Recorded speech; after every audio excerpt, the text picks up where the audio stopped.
Hi, it's Erin again. This is our Module 3 overview video. So welcome to Module 3. We're in week 3 already, can't believe it.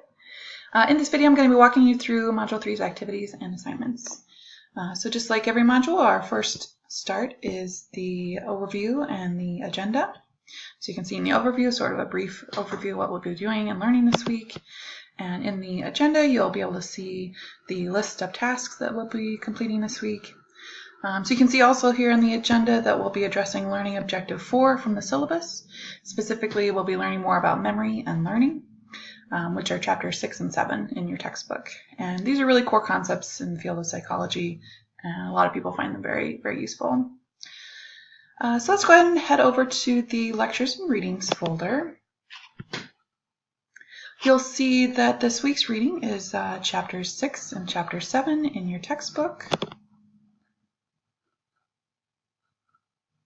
And you'll also see here that there's a short video for you to watch on study techniques. And this video showcases study techniques that are based on psychological research findings.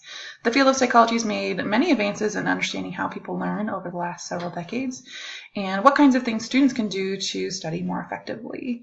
The woman in the video, she is not a psychologist, unfortunately, but the study techniques she's describing are grounded in psychological science, so they are good ones to use and good ones to know about. If we go ahead and click on the assignments folder, you can see that we have the Module 3 quiz this week, which covers Chapter 6 and Chapter 7 in your textbook, which again is on memory and learning. The quiz, like always, is going to consist of 10 multiple choice questions, and you'll have 30 minutes to complete all 10 questions. And last but of course not least, you'll find our Module 3 discussion board.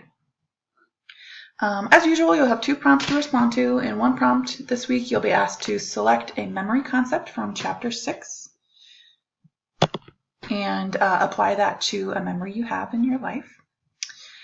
And the other prompt asks you to try out one of those study techniques featured in the video, or there's also a section of your textbook that's focused on classroom learning. So you're going to try out one of those techniques this week and let us know how it goes. And just as a general reminder, all the Module 3 activities and assignments are due by Sunday, November 11th by 11:59 p.m. And as always, if you have any questions, just let me know. Goodbye.